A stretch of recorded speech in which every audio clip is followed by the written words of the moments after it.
யோசித்து எங்கள் முடிவை சொல்கிறோம் என்று ஆங்கில தளபதி ஹிரானிடம் வாக்கு கொடுத்து வந்த 2 சீமை மன்னர்களும் யோசனையில் மூழ்கியிருந்தனர். சிவகங்கை அரண்மனையில் நடந்த ஆலோசனை கூட்டத்தில் முக்கியமானவர்கள் அனைவரும் முளைத்திருந்தனர்.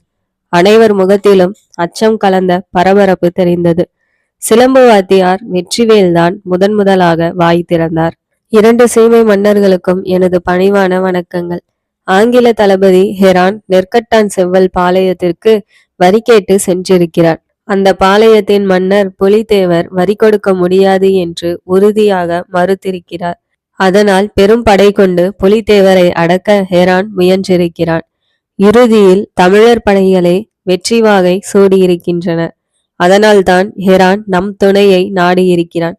இதில் நாம் ஒதுங்கியிருப்பதே சரியெனப்படுகிறது எனக்கு என்று பணிவுடன் கூறினார். வேலு நாச்சியார் அங்கு நடப்பதை உன்னிப்பாக கவனித்துக் கொண்டிருந்தார். அடுத்து எவரும் பேசாமல் சிறிது நேரம் அந்த சபை அமைதியாக இருந்தது. அதன்பின் முத்துக்குட்டி புலவர், வெள்ளையர்கள் தங்கள் வீரத்தை துணை கொண்டு வெற்றி காண விரும்பவில்லை. சூழ்ச்சியினால் நமக்குள் பகையை மூட்டி நம்மை அடக்கி ஆள ஆசைப்படுகின்றனர். புலித்தேவர் ஒரு தமிழர். அதனால் ஒரு தமிழரை ஒழிக்க தமிழராகிய நாம் அடுத்த நாட்டுக்காரனுக்கு உதவக்கூடாது. அப்படி உதவுவது நம் இனத்திற்கே நாம் செய்கின்ற துரோகமாகும் என்றார். ராமநாதபுரம் தரப்பிலிருந்து என்ன ஆலோசனை வரப்போகிறது என்று அனைவரும் மன்னர் செல்லமுத்து சேதுபதியை கவனித்தனர். அதை புரிந்து கொண்ட ராமநாதபுரத்து அமைச்சர், இது ஒரு சிக்கலான பிரச்சனை. உணர்ச்சியின் துணை கொண்டு இதை அணுகக்கூடாது. தஞ்சை மன்னன் நம் இனம்தான். அவன் மராட்டிய படைகளின் துணை கொண்டு அடிக்கடி நம்மை சீண்டி பார்க்கிறான். புதுக்கோட்டை மன்னனும் நம் இனம்தான். அவன் ஆங்கிலேயரின் அடிவருடியாக மாறி நீண்ட காலம் ஆகிவிட்டது. இப்போது இனம் பற்றி பேசுவது அவ்வளவு பலனளிக்காது என்றார். ராமநாதபுரத்து அமைச்சரின் வாதம் முத்துக்குட்டி புலவரை சினம் கொள்ள செய்தது. அதை அடக்கி கொண்டு, தஞ்சை புதுக்கோட்டை மன்னர்களுக்காக நாம் துரோகத்திற்கு துணை போக கூடாது என்றார். அதுவரை பொறுமையாக இருந்த சிவகங்கை சீமையின் அமைச்சர் தாண்டவராயன் பிள்ளை, புலவர் கவிஞர் என்பதால் அடிக்கடி உணர்ச்சி வசப்படுகிறார். இது இலக்கியம் பற்றியது அல்ல, அரசியல். அதுவும் 2 சீமைகளின் எதிர்காலம் பற்றியது. புலித்தேவரை காப்பாற்றுவதை விட நாம் நம் சீமைகளை காத்தாக வேண்டும். நாம் படை அனுப்ப மறுத்தால் ஆங்கிலேயரின் கோபத்திற்கு நாம் ஆளாக வேண்டியது இருக்கும். எந்த வழியிலாவது புலித்தேவரை வெள்ளையர் வெற்றி பெற்று விடுவர். அதன்பின் அவர்கள் பார்வை நம் சீமைகள் பக்கம்தான் திரும்பும். அப்போது நாம் விரும்பாமலேயே நம்மீது போர் திணிக்கப்படும். நமக்கும் அரசியல் சாணக்கியம் தெரியும் என்பதை இப்போது நிரூபித்தாக வேண்டும். அதனால் நாம் ஆங்கிலேயருக்கு துணை நிற்பது போல் நடித்து தஞ்சை புதுக்கோட்டை மன்னர்களுக்கு ஒரு தர்ம சங்கடமான நிலையை உருவாக்க வேண்டும் என்றார். 2 சீமைகளின் அமைச்சர்கள் புரிந்த வாதத்தில் வேலு நாச்சியாருக்கு உடன்பாடு இல்லை. வேலு நாச்சியார், முத்துக்குட்டி புலவர், சிலம்பு வாத்தியார் வெற்றிவேல் ஆகியோர் ஓர் அணியாகவும், 2 சீமை மன்னர்களும் அமைச்சர்களும் மற்றொரு அணியாகவும் பிரிந்து நின்று வாதிட்டனர். இனத்தவர் தோல்விக்கு நாம் துணை போக கூடாது, இருக்கின்ற நாட்டை நாம் இழந்துவிடக் கூடாது என்ற 2 விதமான கருத்து மோதல்கள் நீண்ட நேரம் அங்கே நடந்தன. முடிவில் ஆங்கில தளபதி ஹெரானின் விருப்பப்படி படை அனுப்புவது என முடிவு செய்யப்பட்டது. அரசியல் சதுரங்க விளையாட்டில் 2 சீமைகளும் சறுக்க தொடங்கியது இந்த நிகழ்வில் இருந்துதான். வெள்ளையர் படைகளோடு சீமை படைகளும் புலித்தேவனை தோற்கடிக்க புறப்பட்டு போயின. இந்த செய்தி அறிந்ததும் தஞ்சை புதுக்கோட்டை மன்னர்கள் அணிமாறப் போவதாக ஆங்கிலேயருக்கு தகவல் அனுப்பினர். தொடர்ந்து தங்களுக்கு ஏவல் புரிகின்ற தஞ்சை புதுக்கோட்டை மன்னர்களை இழக்க ஆங்கிலேயர் விரும்பவில்லை. அதனால் நெற்கட்டான் செவ்வல் பாளையத்திற்கு அருகில் சென்ற ஆங்கில சீமை படைகளை திரும்பி வர ஹெரான் ஆணையிட்டான். சீமை படைகளும் நாடு திரும்பின. சீமை படை திரும்பியதால் வேலு நாச்சியாருக்கு உள்ளமெல்லாம் மகிழ்ச்சி. இருப்பினும் இது எவ்வளவு காலம் தொடரும் என்பதில் அவருக்கு அதிர்ச்சி. ஆண்டுகள் சென்றன. மாசி மாதம் அன்று மகா சிவராத்திரி.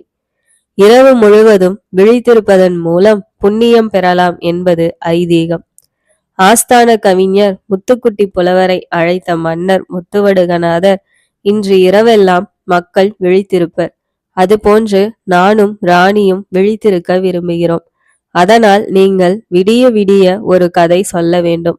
அது இதுவரை எவரும் கேட்டிராத புதிய கதையாகவும் கேட்போரின் ஆர்வத்தை தூண்டும் வகையிலும் 56 தேசத்தில் இருக்கின்ற ஊர்கள், மனிதர்கள், மரங்கள், செடி கொடிகள், தானியங்கள், பதார்த்தங்கள் பட்டியல் கதையில் இடம்பெற வேண்டும். அது கதையோடு சம்பந்தப்பட்டதாகவும் இருக்க வேண்டும் என்று ஆணையிட்டார். முத்துக்குட்டி புலவர் தமது திறமைக்கு ஏற்பட்ட சவாலாக இதனை ஏற்றுக்கொண்டார். அரண்மனையில் உள்ள ராஜராஜேஸ்வரி ஆலயத்தின் முன் சிவகங்கை சீமை மக்கள் குழுமினர். அமைச்சர், படை தளபதிகள் தங்களுக்குரிய இடங்களில் அமர்ந்தனர். மன்னர் முத்துவடுகநாதரும் வேலு நாச்சியாரும் தனி ஆசனங்களில். அரண்மனை அட்டவணை பிள்ளைமார்கள் முத்துக்குட்டி புலவர் சொல்லும் கதையை எழுதி கொள்ள காத்திருந்தனர். முத்துக்குட்டி புலவர் வசன சம்பிரதாய கதையை சொல்ல தொடங்கினார். அவர் சொல்ல சொல்ல கூட்டம் வாய்ப்பிழந்தது. வேலு நாச்சியாரின் விழிகள் முத்துக்குட்டி புலவர் மீதும் செவிகள் அவர் சொல்லும் கதை மீதும் பதிந்திருந்தன. விடிய விடிய கதை தொடர்ந்தது. விடிந்தது. கூட்டம் கலைந்தது. மன்னரும் வேலு நாச்சியாரும் குளித்து முடித்துவிட்டு ராஜராஜேஸ்வரியை வணங்கினர். காலை உணவு முடிந்தது. அவரவர் ஓய்வறைக்குள் சென்றனர். மன்னர் முத்துவடுகநாதர் கண்மூடினார். அதே நேரத்தில் கதவு தட்டப்பட்டது. மன்னர் கதவை திறந்தார். அங்கே அமைச்சர் தாண்டவராயன் பிள்ளை. என்ன என்பது போல் மன்னர் பார்த்தார். மதுரை கவர்னர் கான் சாஹிப் தங்களை சந்திக்க வந்திருக்கிறார். ஆலோசனை கூடத்தில் அவரை அமர வைத்திருக்கிறேன் என்றார் தாண்டவராயன் பிள்ளை. வருகிறேன் என்ற ஒற்றை சொல் மன்னரிடமிருந்து வந்ததும் அமைச்சர் சென்றார். ஆலோசனை கூடத்திற்கு வரும் வரை 1000 சிந்தனைகள் முத்துவடுகநாதரை முற்றுகையிட்டன. அங்கு வேலு நாச்சியாரும் வந்து சேர்ந்தார். புலித்தேவனை போரில் சந்திக்க எங்கள் படை நெற்கட்டன் செவ்வல் பாளையத்திற்கு விரைகிறது. அதன் தளபதியாக கவர்னராகிய நான் செல்கிறேன். ஹெரானுக்கு நீங்கள் கொடுத்த வாக்குப்படி உங்கள் படையை உடன் அனுப்பி வையுங்கள் என்று ஆணையிடுவது போன்று கான் சாஹிப் கூறிவிட்டு பதிலுக்கு காத்திராமல் பறந்து விட்டான். ஆங்கிலேயர் அரவணைப்பு, கவர்னர் பதவி, இந்த இரண்டும் கான் சாஹிப் என்ற மருதநாயகத்தை திமிரோடு பேச வைத்தது. என்ன செய்வது? சீமை படைகள் ஆங்கில படைகளுடன் அணிவகுத்தன. நெற்கட்டான் செவ்வல் பாளையத்தை முற்றுகையிட்டன. புலித்தேவன் என்ற தமிழனை கான் சாஹிப் என்ற தமிழனை கொண்டும் தமிழர் படைகளான சீமை படைகளின் துணை கொண்டும் ஆங்கிலேயர் வெற்றி கண்டனர். புலித்தேவன் தோற்றார் என்ற செய்தி ஆங்கிலேயரை ஆனந்தம் கொள்ள செய்தது. ஆனால் இந்த செய்தி வேலு நாச்சியாரை துயர் கொள்ள செய்தது.